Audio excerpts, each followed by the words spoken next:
fell apart just in time. You said at least it was worth the try.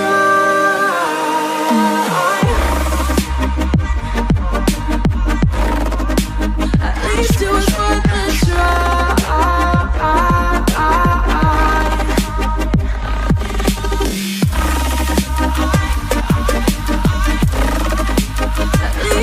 Bon après-midi, chers téléspectateurs, et bienvenue à notre émission En savoir plus sur votre chaîne de la RTNC Congo Central.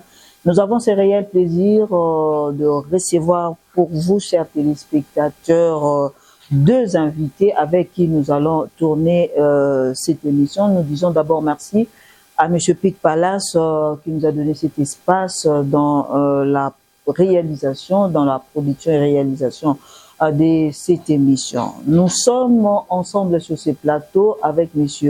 Guilain Mboudi et Mme Jeanne d'Arc Biankenda avec qui nous allons vous présenter cette émission. L'un est producteur de l'huile palmiste et l'autre est productrice de charbon écologique. Ensemble avec eux, nous allons essayer de comprendre et nous serons bilingues. Bon après-midi, monsieur et madame. Bon après-midi, merci maman. Nous avons ce réel plaisir de vous recevoir ici sur notre plateau de la RTNC Congo Central. Merci. Et nous avons voulu ensemble avec vous partager et faire comprendre à nos téléspectateurs, premièrement, de pouvoir comprendre avant que nous puissions entrer dans le vif du sujet. Nous avons besoin de comprendre quand on parle de l'huile palmiste en réalité, l'huile palmiste c'est quoi? Et je vais commencer avec Monsieur Guilain Mboudi, c'est avec lui que nous allons commencer cette émission. Monsieur Guilain, pouvez-vous d'abord nous expliquer quand on parle de l'huile palmiste en réalité c'est quoi? Merci pour la question. Au fait, lorsqu'on parle de l'huile palmiste, c'est une huile qui est produite à partir de coques de noix de palme. Vous savez, généralement, nous remarquons lorsque nos mamans, nos sœurs à la maison préparent, ils jettent facilement ces coques de noix de palme.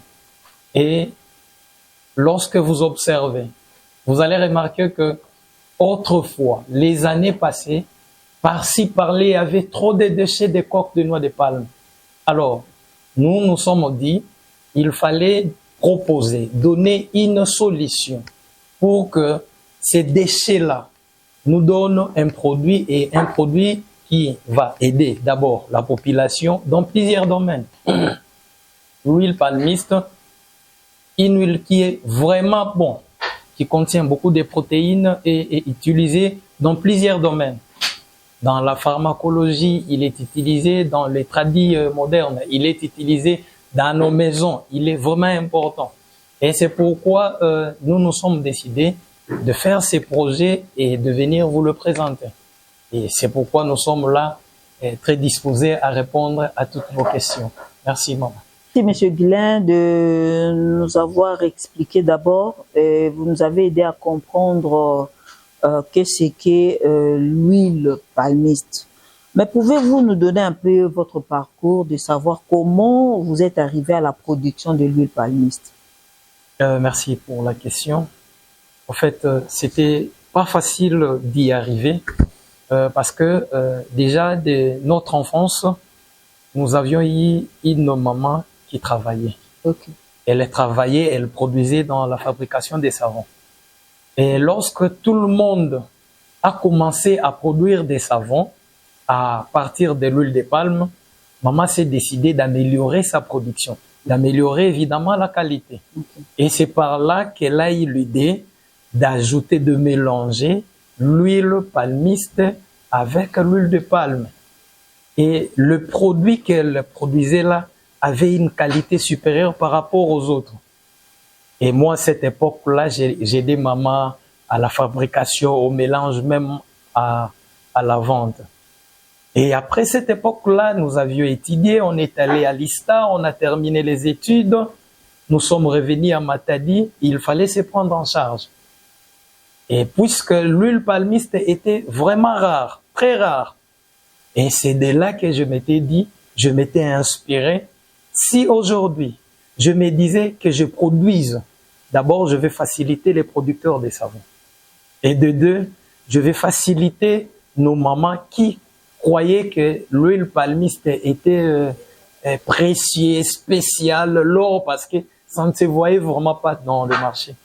Et même quand cela s'est présenté, mon attention était plus tournée aux jeunes mamans qui faisaient le mieux possible de demander à son ami, non, est-ce que je peux trouver une quantité? Est-ce que je peux avoir une quantité X ou Y? Alors je m'étais dit, pour faciliter la production, l'acquisition, et nous nous sommes dit, on devait produire. Mais cette production, en moi-même, je ne pouvais pas. Et c'est pourquoi j'avais 2 amis qui m'ont accompagné, qui m'ont encouragé, qui m'ont conseillé. Et quand je suis allé m'affilier au réseau des coachs, en tout cas, ils ont changé ma pensée. Ce que moi j'avais et les conseils qu'ils m'ont donnés a changé la vision, a changé la visée que j'avais. Et à la fin, nous avions produit ce que vous avez là. Pouvez-vous essayer un peu de nous aider à comprendre le processus de la production dès le départ? D'abord, vous nous donnez quelle est la matière première, votre matière première dans la production de l'huile palmiste, et quel est le processus que vous utilisez jusqu'à l'obtention de votre huile? Merci pour la question. La matière première est simple. Comme je vous avais dit, c'est les coques de noix de palme. Lorsque nous avons ces coques de noix de palme, la première opération, nous devions savoir, nous avions que leur quantité. Okay. Et c'est pourquoi nous utilisons des balances. Parce qu'on ne pouvait pas faire la production sans savoir quelle est la quantité que j'ai et je dois à la fin obtenir quelle quantité. Alors, lorsque nous avions ces coques de noix de palme, nous commençons d'abord à les peser. Lorsque nous les pesons, maintenant, nous allons les faire passer au séchage. Et comprenez, comme je vous avais dit au départ, ce sont des déchets. Étant déchets, chacun le conserve de sa manière. Okay. Et surtout que nous, Congolais, nous, Africains, nous ne connaissons vraiment pas son utilité. Quand nous utilisons les noix de palme, nous les jetons de n'importe quelle manière. Et lorsque nous les possédons, nous les pesons et puis nous les laissons sécher complètement. Et lorsque nous les séchons, c'est après, nous allons passer au cassage. Lorsque nous cassons, et c'est à ce moment-là que nous allons commencer notre processus de production. Et pour votre information, lorsque nous ne produisons pas seulement l'huile. Nous produisons aussi les tourteaux qui permettent aussi aux éleveurs de nourrir leur bétail. Alors, dans notre processus, le premier produit que nous avons, c'est ce que nous vous présentons. Lorsque nous raffinons, et le raffinage nous prend beaucoup de temps parce que lorsque vous allez à la cité, vous allez remarquer que la couleur que nous vous présentons est différente de ce que vous voyez par-ci, par-là. Et nous passons à la deuxième processus qui nous prend aussi du temps pour produire les tourteaux. En grosso modo, c'est un peu ça les processus que nous utilisons pour arriver à vous présenter le produit que vous avez devant vous. Quelles sont les difficultés dont vous faites face par rapport à la production de votre huile palmiste? Oui, les difficultés sont énormes. Pourquoi? Parce que il faut avoir une quantité donnée, il faut avoir les produits avec une quantité donnée. Et maintenant, pour arriver à cette quantité-là, déjà, ça nous pose des problèmes. Et comprenez, nous ne sommes pas les seuls. Moi, je peux venir négocier chez vous, et madame aussi vient négocier chez vous, et vous allez voir à qui vous allez donner. Et aujourd'hui, nous sommes par-ci, par-là, nous avons nos agents qui sont par-ci, par-là à la recherche de la matière première. Et pour votre information, pour produire la quantité que vous voyez ici, il faut avoir déjà 2 kilos de coco de noix de palme. Quand vous avez 2 kilos, vous avez cette quantité que vous avez. En dehors de ça, nous avons la concurrence sur le marché. Moi, j'ai produit, vous aussi, vous allez produire, et demain, X ou Y peut produire. Lorsqu'elle lui produit, il va se référer de moi, faire plus que moi pour gagner sur le terrain. Et même mes clients qui m'appellent, qui viennent acheter, quelqu'un d'autre quand il produit, ils chercheront ces clients-là. Et aussi, nous avons aussi des problèmes.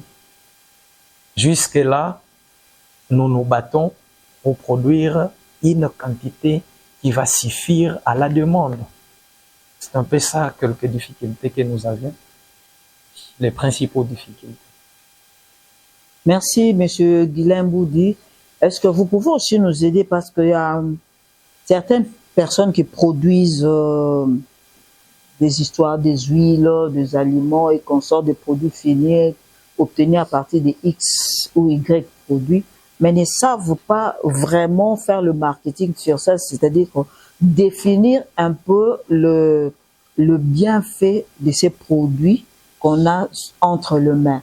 Est-ce que vous pouvez nous aider parce qu'il y a certaines personnes, par exemple, qui nous ont pris à mi-chemin, Oui. qui vont vous voir avec cette huile, mais ne connaissent pas exactement qu'est-ce qu'on peut faire avec l'huile palmiste. Ok. Je ne sais pas vous donner tous les détails, mais laissez-moi vous donner quelques domaines d'utilisation. Ok. Vous savez, nous avons la médecine moderne. Mais dans la médecine moderne, nous parlons de la médecine traditionnelle. Cette huile que vous voyez devant vous est trop précieuse dans la médecine traditionnelle. Le médecin traditionnel utilise cette huile pour fabriquer les produits qu'ils utilisent, par exemple, pour le massage de leurs patients. Okay. Et il y a des gens, on est Congolais, nous sommes Congo. On vous dira que il y a certains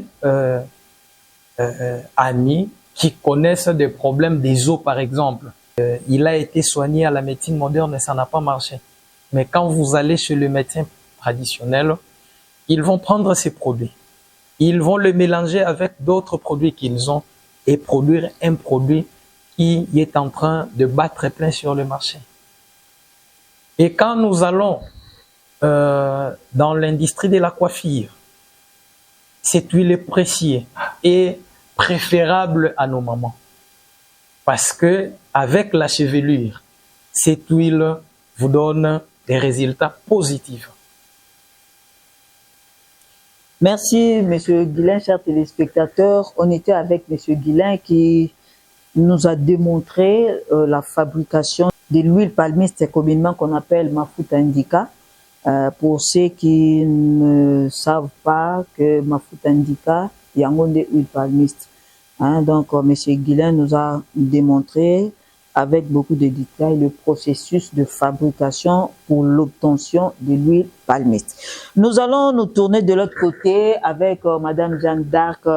Donc aujourd'hui, on est en train de tourner notre émission avec deux invités sur ce plateau. Nous allons commencer avec Madame Jeanne d'Arc Dianke qui est dans le charbon écologique. Bon après-midi, madame. Bon après-midi, merci. Ok. On parle du charbon écologique. Avant que nous puissions entrer dans le vif du détail, est-ce que vous pouvez nous aider à comprendre les charbons écologiques, s'il vous plaît? Merci. Pour nous ou pour moi, les charbons écologiques, ce sont les économies vertes en base de déchets et travaux ménagers. Donc, nous fabriquons les charbons écologiques pour aider nos mamans parce que nous avons vu suite au climat de ces jours ici parce qu'il fait très chaud. Et nous avons réfléchi plus loin pour aller voir comment est-ce qu'on peut faire pour diminuer un peu en ce qui concerne la chaleur, tout ça. Et je me suis dit, pour qu'il y ait plus de déboisement, tout ça. Bon, je peux réfléchir autrement par rapport il y a Oteli Makala, parce que si nous voyons dans plusieurs parcelles, tout le monde a bandité dans la souffre vraiment. Quelqu'un peut construire dans la parcelle naïe, au monde attend un son jeté zate. Soit ça en jeté, alors c'est la caille cola pour à katango à quel côté canabatoire. La coni, soit bassa dans la Makala, tout ça. Alors je réfléchis autrement. Un bon jour, je me suis dit, bon, je dois un peu essayer parce que quand nous étions des petits, on a coco, ceux qui Makala ici, ils prenaient. Bah déchets mon quoi tomber à 5-6 mois poussière à foufou à salle makala à continuer cuisiner. Alors j'étais là, j'observais, je me suis dit bon, nazonga quand même na oko kwa bande ko sala kala et à son nom et j'ai réfléchi qu'est-ce que je dois faire pour y arriver. Et je peux présenter quand même les choses bien sûr. Dans le but bon, nazwa ba nzete à pondu tel que vous voyez là, nazu ba nzete à pondu à tous en bas coupon de bois. Tout ça, ngubo toliaka arachide donc pasoli na yo lien na yo arachide na yo mais bombeli biso pour nguba. Je suis allé encore plus loin pour réfléchir na Oteli Makemba qu'on appelle les bananes plantains. Il y a na likemba na yo bombela dark et poso. Et puis toke na maïs olongoli na yo lien na yo maïs nyonso bombeli biso kaka nzete nango ya kati. Alors tant si d'ici na recoupé nyonso wana, je suis allé na salle la canafo bon, na salle manuellement parce que j'ai pas encore de machine avec moi. Ekei na zwi nzungu tono moko mnene na zwi ba déchets na nyonso na tie na kati na tumbi yango. Na tumbi comme pena poussière. La quantité moko ya mnene to ebele na calculer ba kilo na salle la par kilo. Na 500 ba déchets poussière nanga na 500 na argile dommage que mais tu présenter argile là waté na 500 na poussière à foufou ceux qui na calciné bien te tumbi na four non na calciné ngo bien na zui na sali mélange na argile so na sangisi na argile wana na zui maintenant poussière na ya foufou na eau tiède na chaka ngo na eau tiède na nzungu munene ya ma famille na tie na tia pendant 15 minutes na sala pâte ne to mona ka poto bouilli to melaka. Ce qui est na kitisi yango se refroidir un peu de na zui poussière na nga na calcina ki wana na zui yango na sangisi na argile et puis na mai na nga na sala ki wana na bandi ko balola yango e komi nyonso na nde tozo mona bo donc que ça biso couleur oyo na bandi ko balola esili de na bandi ko sala forme na sepela ki to na sala forme na sala de forme ya carré to boule okolambela ngo pe madesu esili pe obakisi muki olambeli pe fufu aussi ici cuisine na yo. Maman Dark au pessimisme explication il y a fabrication il y a charbon écologique ce qui na minute wana yo moko za na sanité c'est-à-dire que à partir il y a ba produit il y a ba déchets oyo maman zo salela na cuisine oyo eza ya maïté. Il faut préciser ba déchets oyo eza ya kokauka oyo eza ya maïté oyo eza ya kokauka ba déchets oyo maman zo bimisa na cuisine kokauka na ba produit oyo eza naturel nde ezo permettre yo o produire makala oyo ezo permettre maman alambela tout ça là na cuisine. Déchets tango za nango yo moko o produire quantité ya moke oyo yo moko ko salela.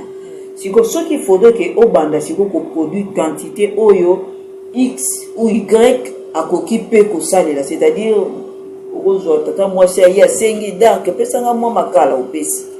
Noko aye mwana mama kulutu aye koko aye bango nyonso wana o meka ko satisfaire besoin na bango to bandina nuka na famille na okoko o banda ko satisfaire bango ba déchet oyo ko sala ka ndenge nini ko zwango ezali belé au produit pe quantité moko considérable. Merci beaucoup pour la question. Pour votre information, nous avons déjà une équipe qui travaille en bango bakita sur terrain.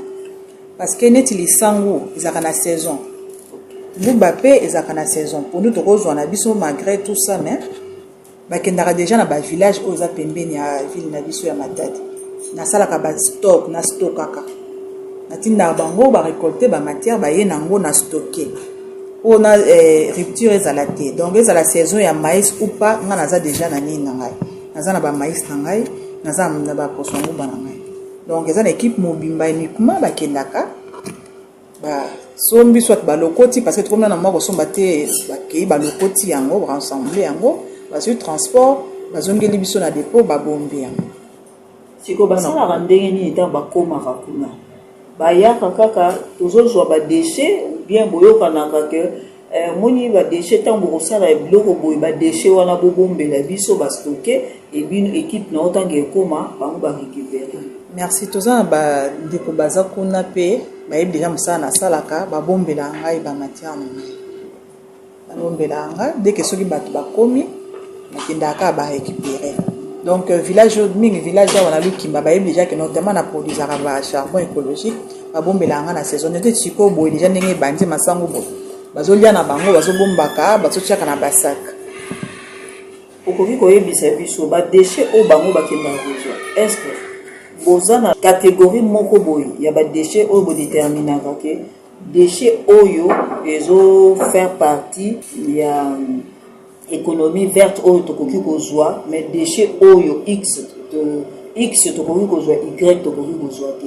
Est-ce que bodéterminaka to bodéterminaka te tout ce qui est déchet qui appartient à la nature bozwaka? Non, to déterminaka c'est que ba déchet nini oyo bodéterminaka pour la production ya charbon écologique nde na to cité awa nde tobi bamakemba oyo baposo bato bitabe baposo nguba bacoupon ya baménisier banzeta pondu babanane planté baposo na yango epuis nzete ya lisango nde yango nde totumbaka po nini toponaki kaka yango parce que tomoni ebwakamaka nango par-ci par-là mpona salité donc même to ke na lokota yango olie ezala kaka bongo mpona epollution ekende sala nango kaka salité quelque part j'aimerais mieux na mpesa mosala na lokotaka yango mpona koforme ne fiske makala ezala utile na société na baangle moko boye hormis makala oyo biso nyonso toyebi.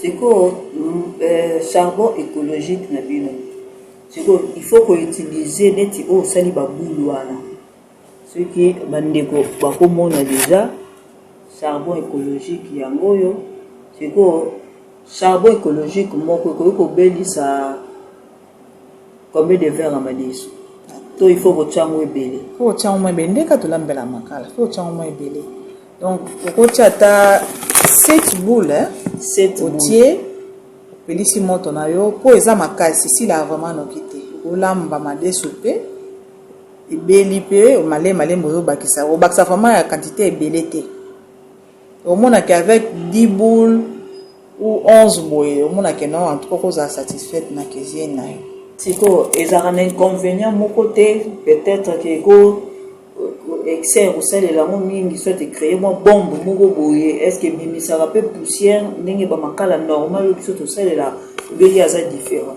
inconvénient moko eza te d'abord ye ndenge aza wana ntango opelisi ye aza d'abord bien dosé parce que tosalela na bakilo dosage nango ezosalaka non akolekisa milinga te koempêche oyo kobalolaka biloko to eyindisa nzungu te temaki aza bien dosé okopelisa moto no na kini aza na inconvénient moko te ekobeta kano te okolamba mpe osilisi par défaut omona ntango mosusu mokomosu mpe so olambi mpe okotika mpe mpo ekufa nango esilaka vraiment moto noki te ofo moye mpenza ekoma tout ça siko conservation nango ezalaka ndenge nini soko osombi yango siko mpo oconserve yango na ndako okobombela yango ndenge nini kaka na basak d'abord toteka yango na emballage kaka boye na enveloppe totiaka bakashi na biso kaka na basak kaka sak ya makala normal to sak ya loso obombi soit ekozalaka na kati ya enveloppe kaki boye obombi na yo mpona kogarde kaka même cuisine no propre obombi yango eza na inconvénient moko te ekopola te elo moko.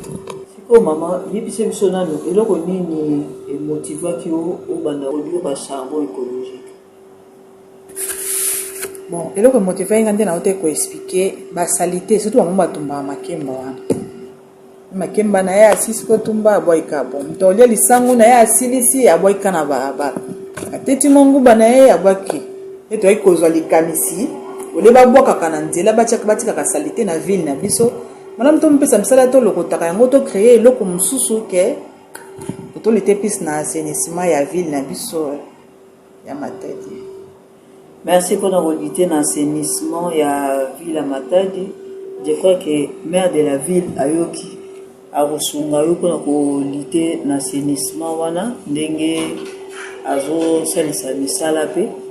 Merci beaucoup. Mais pesa biso difficulté nini oyo bozo kutana nango pour produire ba charbon écologique.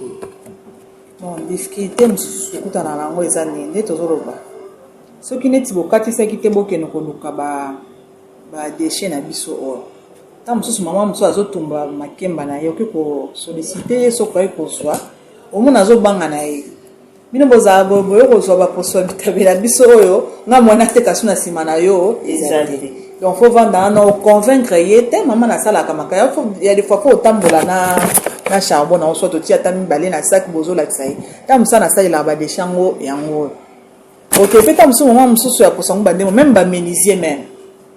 Mususu okutana ko traiter yo bien apesi yo moi fait du ça ko lokoti ba coupon de bois na ba mususu problème kaka. Donc voilà, il faut que na machine ya pondu par exemple.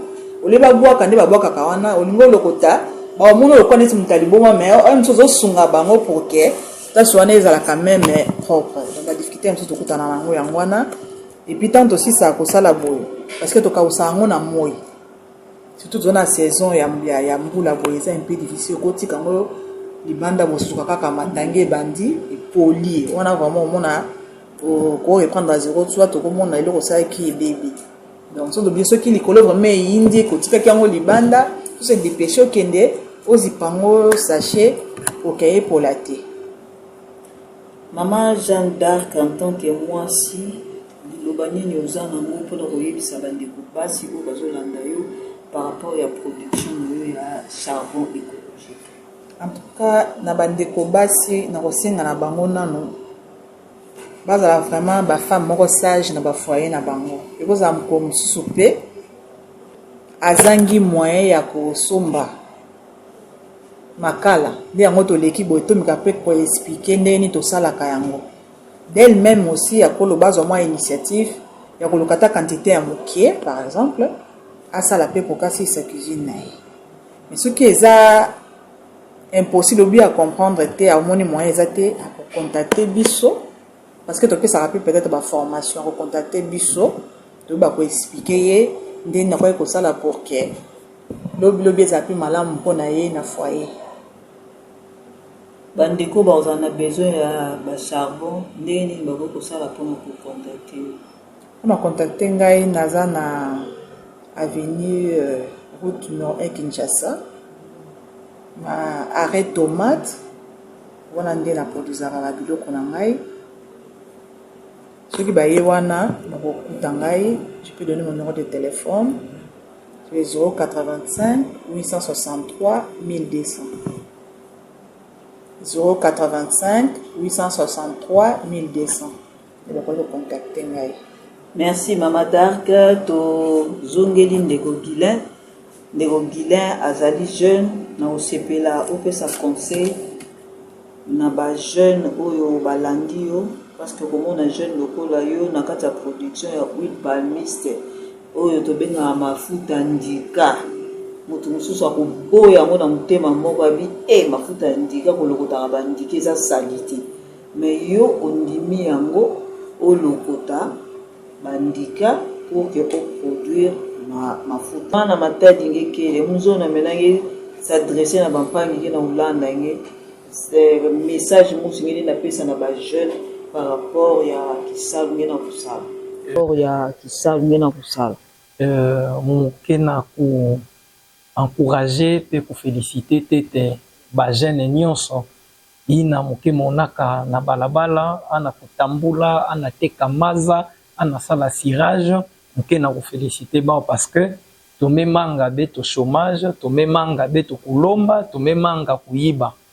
Alors muke mwana matadi ya memanga kutuba na dingala sino be kanisa mungizila non muke mwana matadi mwana ya kambanana ngeme kakwenda na magazine chop ngeme yuvula ingénieur Guilin ba meza bamu beto ba jeune to lemba kubulaka carte to lemba kubulaka dame to sadila mayele yina nzambi pesaka beto nge meka lokuta kandi na ebandeli yake salite me na tsuka tala produit ya mebimisa Mafuta tango kitoko. ngeke na kulokuta batu lenda lenza nge me kulanda ba uve nge mutuke na dibanza nge mezaba nini muzo sadila kandi e yina ngeke lokuta batu ke kipengeve me engeke kwenda na marché nge teka yao ngeke lomba mbongo ya di pavé ngeke lomba mbongo ya initv ngeke so save bakabila kisopeka yao nde to memanga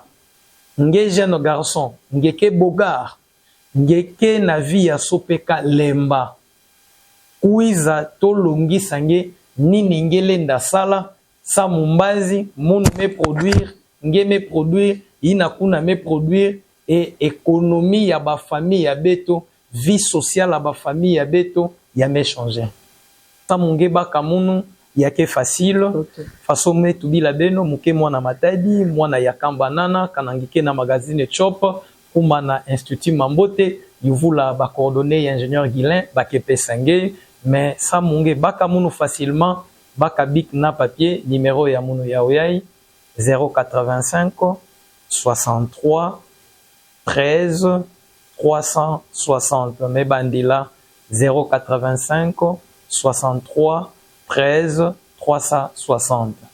Merci, chers téléspectateurs. Na di banza ya mpangi Guilin vana nde beke manisi na émission ya beto matondo mingi na mama Jeanne d'Arc Diankenda pe na papa Guilin Mbudi bayi na ndimaka kuza tourner émission na beto kwaku samu na kutubila production ya huile palmiste pe charbon écologique ina bame monisi na beno benme mona huile palmiste benme mona mama d'Arc an monisi na beto échantillon to exemplaire ya charbon écologique. Merci na bampangi Arnold, mpangi Idriss, mpangi Jansi Kisoka, mpangi Serge Banzaba, mpangi Bunda Armand baina me aider beto sam na kutourner mission yai. Merci pe na tata Pik Mabiala yandi pesa beto espace yai sam beto tourner émission na kati ya Pik Palace. Merci na bampangi nyonso idame katuka kulanda beto sam na émission yai beto banzake benme baka mayela samu na kundima kusala kisalu ole beto continuer kubula badame na bakarte yake imbive kuse distraire mais kusala kisalu yao mekatuka luta mbote awa betme manisi na émission ya beto betuke kutala na kilungu kela kuiza.